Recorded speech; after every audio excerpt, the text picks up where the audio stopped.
इस वीडियो में हम भारत के राष्ट्रपति के बारे में जानेंगे। एग्ज़ाम पॉइंट ऑफ व्यू से ये टॉपिक बहुत इम्पोर्टेंट है, क्योंकि भारत के अंदर वेस्टमिंस्टर मॉडल ऑफ डेमोक्रेसी को अपनाया गया है और इस मॉडल के अंदर जो एग्जीक्यूटिव है यानी कि कार्यपालिका है वो बड़ा महत्वपूर्ण रोल निभाती है और प्रेसिडेंट जो है वो एग्जीक्यूटिव यानी कि कार्यपालिका का भी एक मुख्य भाग है और इसके साथ ही पार्लियामेंट भारत की है, भारत की संसद का भी अभिन्न अंग होने के नाते भारत के राष्ट्रपति का एग्ज़ाम पॉइंट ऑफ व्यू और देश की जो व्यवस्था है उसके अंदर महत्वपूर्ण योगदान या उसकी भूमिका है। तो भारत के प्रेसिडेंट के बारे में भारत के संविधान का भाग 5 के आर्टिकल 52 से 78 तक भारत के राष्ट्रपति का वर्णन है और प्रेसिडेंट इसलिए भी इम्पोर्टेंट है क्योंकि ये एक कार्यपालिका के एक भाग के रूप में यानी कि एक पार्ट ऑफ एग्जीक्यूटिव है और कार्यपालिका जो एग्जीक्यूटिव है उसके अंदर president, vice president, council of minister यानी कि मंत्रिपरिषद, प्रधानमंत्री और अटॉर्नी जनरल ऑफ इंडिया आते हैं। इसके अलावा राज्यसभा, लोकसभा के साथ साथ राष्ट्रपति भी संसद के एक अभिन्न अंग है। इसके अलावा जो भारत के राष्ट्रपति है वो स्टेट के एक नॉमिनल हेड यानी कि ट्यूटिलियर हेड के रूप में कार्य करते हैं, यानी कि जो भी भारत का कार्य है, संघ का कार्यभार है वो राष्ट्रपति के नाम से चलाया जाता है। अब बात करते हैं राष्ट्रपति चुने जाने के लिए क्या क्या योग्यताएं या क्वालिफिकेशन कॉन्स्टिट्यूशन में है। सबसे पहली बात तो कि ये भारत का नागरिक होना चाहिए और उस व्यक्ति की आयु 35 वर्ष की हो और उस व्यक्ति के पास लोकसभा का सदस्य चुने जाने की सारी योग्यता या एलिजिबिलिटी उसके अंदर होनी चाहिए। उस व्यक्ति के पास कोई लाभ का पद ना हो। President, vice president, council of minister में जो भी व्यक्ति या गवर्नर है उसे लाभ का पद कंसिडर नहीं किया जाता और लाभ का पद जो है वो उस कैंडिडेट के पास यूनियन या स्टेट गवर्नमेंट है या उसकी कोई इस्टेब्लिशमेंट है, इसके किसी भी इस्टेब्लिशमेंट में वो लाभ के पद पे ना बैठा हो। राष्ट्रपति के पद के बारे में एक विशेषता ये भी है, जो आर्टिकल 52 जो इंडियन कॉन्स्टिट्यूशन का है वो ये बोलता है कि भारत के लिए एक राष्ट्रपति होगा, it always be A president, और ये पद कभी भी खाली नहीं हो सकता और ना ही इस पद को कभी भी समाप्त किया जा सकता है और राष्ट्रपति के पद के 5 साल पूरे होने से पहले ही इलेक्शन करवा लिया जाए। इन केस अगर कभी भी राष्ट्रपति का पद वेकेंट है या राष्ट्रपति एब्सेंट है किसी भी कारण से, तो उनकी जगह पे वाइस प्रेसिडेंट या चीफ जस्टिस ऑफ इंडिया अगर वो भी नहीं है तो सुप्रीम कोर्ट के सीनियर मोस्ट जज जो है वो एक्टिंग प्रेसिडेंट के तौर पे काम करते हैं। कुल मिला के बात ये है कि ये पद कभी भी खाली नहीं रह सकता।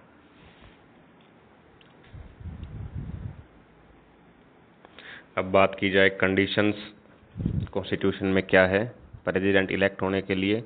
पहली कंडीशन है कि उस कैंडिडेट को एमपी या एमएलए यानी कि संसद का या किसी भी स्टेट लेजिस्लेटिव का पार्ट नहीं होना चाहिए और अगर वो है तो जिस दिन से वो व्यक्ति राष्ट्रपति चुना जाएगा यानी कि अपना चार्ज लेगा, पदभार ग्रहण करेगा, तो उस दिन से ऐसा मान लिया जाएगा कि उसने एमपी या उस एमएलए के पद को छोड़ दिया है, वो रिक्त माना जाएगा। इसके अलावा वो लाभ के पद पे ना हो। अब बात करते हैं टर्म ऑफ ऑफिस, पदावधि, यानी कि कितने समय तक एक व्यक्ति राष्ट्रपति रह सकता है। तो इसके बारे में कॉन्स्टिट्यूशन क्लियरली मेंशन करता है कि एक व्यक्ति पद ग्रहण करने से यानी कि जिस दिन से राष्ट्रपति अपना चार्ज ले लेते हैं उस दिन से लेके 5 साल तक की जो टर्म है वो राष्ट्रपति की रहती है।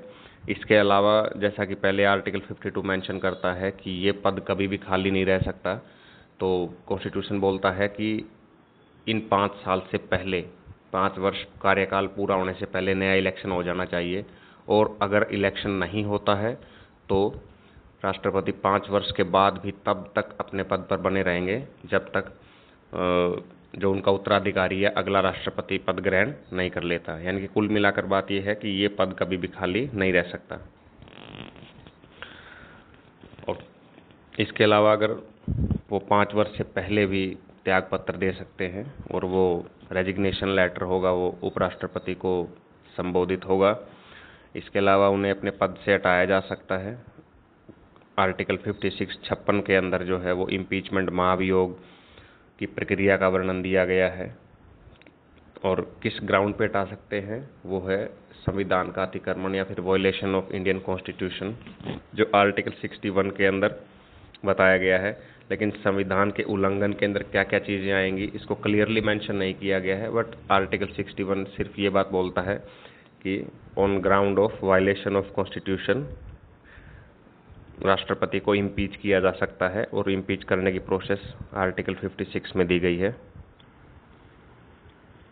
इसके अलावा राष्ट्रपति के लिए जो कैंडिडेट है उसके लिए 50 प्रपोजर और 50 सेकेंडर यानी कि 50 प्रस्तावक और 50 अनुमोदक, कुल मिला के 100 एमपी जो है उनका समर्थन होना चाहिए।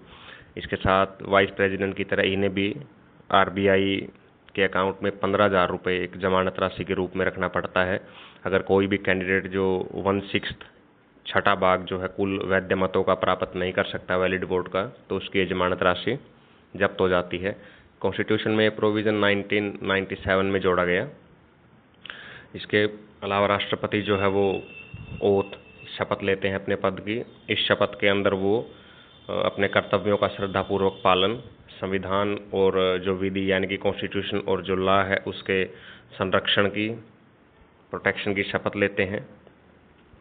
ये शपथ वो चीफ जस्टिस ऑफ इंडिया यानी कि भारत के सर्वोच्च सुप्रीम कोर्ट के उच्चतम न्यायालय के सर्वोच्च न्यायाधीश, मुख्य न्यायाधीश हैं उनके सामने, या फिर उनकी अगर एब्सेंस है तो जो सीनियर मोस्ट जज होगा उनके सामने लेते हैं। अब बात करते हैं इनके चुनाव की। तो ये चुनाव करवाने की जिम्मेदारी इलेक्शन कमीशन ऑफ इंडिया, भारतीय निर्वाचन आयोग जो 324 आर्टिकल के तहत एक संवैधानिक संस्था है, उनकी है। और ये चुनाव इनडायरेक्ट है। इनडायरेक्ट इसलिए है क्योंकि इसमें जनता सीधा मतदान नहीं करती, बल्कि जनता के चुने हुए प्रतिनिधि इसमें मतदान करते हैं। और प्रपोर्शनेट रिप्रेजेंटेशन यानी कि आनुपातिक प्रतिनिधित्व और सिंगल ट्रांसफरेबल वोट यानी कि एकल हस्तांतरणीय प्रणाली के द्वारा होता है। ये मतदान सीक्रेट यानी कि गुप्त होता है और इस मतदान के अंदर जो भी इलेक्टोरल कॉलेज है, निर्वाचक मंडल के जो भी वोट डालने वाले एमपी हैं वो पार्टी विप से बाउंड नहीं होते। या कुल मिला के इसको ऐसे भी समझ सकते हैं कि अगर कोई भी एमपी अपनी पार्टी के अगेंस्ट जाके वोट करता है तो उसके ऊपर दल बदलू कानून के प्रावधान लागू नहीं होते। अब इलेक्टोरल कॉलेज या निर्वाचक मंडल की बात करें तो राष्ट्रपति के चुनाव में सभी एमपीज जो इलेक्टेड हैं यानी कि सभी निर्वाचित एमपी जो राज्यसभा से हो या लोकसभा से, सिर्फ वही मतदान डालने के लिए योग्य होते हैं या एलिजिबल हैं। जो मनोनीत हैं, नॉमिनेटेड जो एमपी हैं राष्ट्रपति के द्वारा, वो इसमें वोट नहीं डाल सकते। इसके अलावा सभी राज्यों की विधानसभा, लेजिस्लेटिव असेंबली जो निम्न सदन है, निचला सदन, उसके सभी एमएलए वो वोट डाल सकते हैं। यानी कि निचले सदन के निर्वाचित सदस्य और राज्य Vidhan Parishad, state legislative councils है, उनके मेंबर इसमें वोट नहीं डाल सकते। इसके साथ साथ जो दिल्ली और पुडुचेरी है, ये दो ऐसी यूटी यूनियन टेरिटरी है जहाँ पे विधानसभाएं हैं, तो वहाँ के एमएलए जो इलेक्टेड है, निर्वाचित है, वो भी इसमें वोट डाल सकते हैं। अब कॉन्स्टिट्यूशन ने इस बात का, जो संविधान निर्माता थे उन्होंने इस बात का बड़ा ध्यान रखा था कि देश के अंदर जो राष्ट्रपति हैं वो एक राज्य के प्रमुख भी हैं। इसके अलावा वो राज्यों का प्रतिनिधित्व भी करते हैं। तो इसके लिए उन्होंने ये रखा था कि सभी एमएलए और जो एमपी हैं इनके वोट का मूल्य इस तरीके से हो कि इसमें देश में एक समान प्रतिनिधित्व यानी कि यूनिफॉर्म रिप्रेजेंटेशन को इंश्योर किया जा सके। और ये क्वेश्चन काफ़ी बार पूछा भी गया है। तो एक एमएलए के वोट का मूल्य निकालने के लिए जो राज्य की जनसंख्या है, पॉपुलेशन ऑफ स्टेट है, उसको हम लोग एक राज्य के जितने भी वहाँ पे एमएलए होते हैं, मेंबर ऑफ लेजिस्लेटिव काउंसिल, उससे डिवाइड करते हैं और उसके बाद फिर 1/1000 से उसको फिर डिवाइड किया जाता है। तो इससे में एक एमएलए के वोट की वैल्यू निकल के आती है। वर्तमान में उत्तर प्रदेश के जो एक एमएलए है उसके वोट का मूल्य सबसे ज़्यादा है। वहीं अगर एमपी के वोट है एक वोट की वैल्यू निकालने के लिए जितने भी MLA all over the India हैं उनके टोटल वोट की वैल्यू को जोड़ने के बाद उसको जितने भी टोटल एमपी दोनों सदन में हैं उससे डिवाइड किया जाता है, तो उससे एक एमपी के वोट की वैल्यू निकल के सामने आती है। अब इन केस कहीं भी कोई डिस्प्यूट अराइज हो जाता है इलेक्शन से रिलेटेड, प्रेसिडेंट के चुनाव को लेके कोई भी अगर विवाद है, तो उस विवाद को आर्टिकल 71 के तहत सुप्रीम कोर्ट ही हैंडल कर सकते हैं और इस मामले में उनका डिसीजन फाइनल और बाइंडिंग है, यानी कि इसके खिलाफ कहीं भी अपील नहीं की जा सकती। और ये जूरिस्डिक्शन जो न्याय क्षेत्र है सुप्रीम कोर्ट का, ये एक्सक्लूसिव ओरिजिनल जूरिस्डिक्शन है। एक्सक्लूसिव इस अर्थ में है कि प्रेसिडेंट के इलेक्शन को लेके किसी भी तरीके की कोई भी न्यायिक कार्य है सुप्रीम कोर्ट के अलावा उसको और एंटरटेन नहीं कर सकता, यानी कि हाई कोर्ट या किसी भी लोअर कोर्ट के अंदर राष्ट्रपति के चुनाव से संबंधित जो भी कोई डिस्प्यूट है उसको सुप्रीम कोर्ट के अलावा कोई और कोर्ट में नहीं सुना जा सकता और ना ही वहाँ पे अपील या इसके बारे में कोई वाद दायर किया जा सकता है। वहीं ओरिजिनल जुरिस्डिक्शन का अर्थ ये है कि ऐसे विवाद या ऐसे मुद्दे जिनको लेके हम लोग सीधे सुप्रीम कोर्ट में अप्रोच कर सकते हैं तो वो ओरिजिनल जुरिस्डिक्शन के तहत आते हैं। तो इस प्रकार जो प्रेसिडेंट इलेक्शन का डिस्प्यूट है वो ओरिजिनल एक्सक्लूसिव जुरिस्डिक्शन है सुप्रीम कोर्ट का। अब इस जुरिस्डिक्शन, अब इन केस कोई भी डिस्प्यूट अगर या विवाद राष्ट्रपति के चुनाव को लेके है तो इसके अंदर जो भी सुप्रीम कोर्ट के अंदर कोई प्ली अगर याचिका दायर करनी है तो वो इलेक्शन के रिजल्ट के 30 दिन के अंदर अंदर हो जानी चाहिए और इसके लिए कम से कम 20 जो एमपीज हैं या 20 इलेक्टर जिन्होंने 20 लोगों ने मत दिया था उनकी लिखित सहमति इस पिटीशन के ऊपर होनी चाहिए। राष्ट्रपति के चुनाव को इस आधार पर कभी चैलेंज सुप्रीम कोर्ट में नहीं किया जा सकता कि जो इलेक्टोरल कॉलेज या निर्वाचक मंडल यानी कि जिन लोगों ने वोट डाला है वो एमपी और एमएलए वो अधूरा था, यानी कि वो अपनी फुल कैपेसिटी में नहीं था। इसको लेके कॉन्स्टिट्यूशन ने संविधान में 11वां संशोधन 1961 में हुआ था जिसमें ये कहा गया था कि निर्वाचक मंडल या इलेक्टोरल कॉलेज कंप्लीट ना होने पे राष्ट्रपति के चुनाव को चैलेंज नहीं किया जा सकता। और इसी बात को सुप्रीम कोर्ट ऑफ इंडिया ने NB. Khare versus election commission of India 1958 के केस में ये कहा था कि इलेक्टोरल कॉलेज के कंप्लीट ना होने पे राष्ट्रपति के चुनाव को चैलेंज नहीं किया जा सकता। अब सवाल उठता है कि भारत के अंदर इनडायरेक्ट इलेक्शन को क्यों चूज़ किया गया भारत के प्रेसिडेंट के लिए। तो इसके लिए कॉन्स्टिट्यूशन जो संविधान निर्माता थे उन्होंने ये कहा था कि एक तो डायरेक्ट इलेक्शन के कारण संविधान के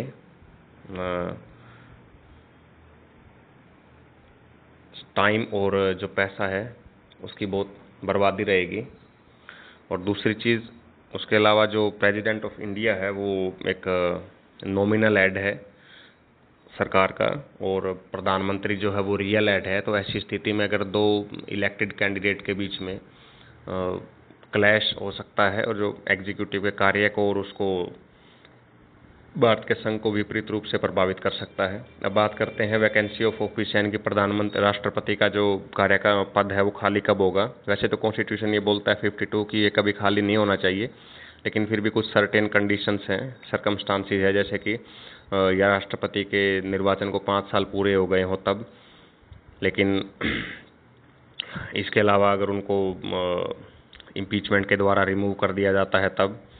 इसके अलावा और कारण भी है, जैसे कि वो रिज़ाइन कर देते हैं वाइस प्रेसिडेंट को, या उनकी अगर डेथ हो जाए ऑफिस में, या कोई इसके अलावा जैसे कि उनका अगर इलेक्शन है उसको सुप्रीम कोर्ट वॉइड डिक्लेयर कर देता है आर्टिकल 71 में, तब ऐसी स्थिति में। लेकिन अगर राष्ट्रपति का पद अगर वो वेकेंट है, अगर वो अपने समय से पहले अपने पद छोड़ देते हैं या उनको हटा दिया जाता है तो उपराष्ट्रपति उनका कार्यभार संभालेंगे 6 महीने तक। अगर वो बीमार है या एब्सेंट है, इल या एब्सेंट है, तो वाइस प्रेसिडेंट उनका काम देखेंगे जब तक कि नए राष्ट्रपति नहीं आ जाते तब तक। और अगर वाइस प्रेसिडेंट भी एब्सेंट है, अपने पद पे नहीं है, जैसा कि अभी वर्तमान सिनेरियो में है, तो ये काम चीफ जस्टिस ऑफ इंडिया देखेंगे। और यदि चीफ जस्टिस ऑफ इंडिया भी नहीं है तो सुप्रीम कोर्ट के जो सीनियर मोस्ट जज हैं वो देखेंगे। ऐसा एक बार हो चुका है जब 1969 में जाकिर हुसैन जो सीट पे रहते हुए प्रेसिडेंट थे, उनकी मृत्यु हो गई थी, तब वीवी गिरी जो उपराष्ट्रपति थे, उन्होंने इलेक्शन लड़ने के लिए वाइस प्रेसिडेंट का पद छोड़ दिया था। तो chief justice of India M Hidayatullah जो है, उन्होंने एक चीफ जस्टिस ऑफ इंडिया के होते हुए राष्ट्रपति का पद संभाला था।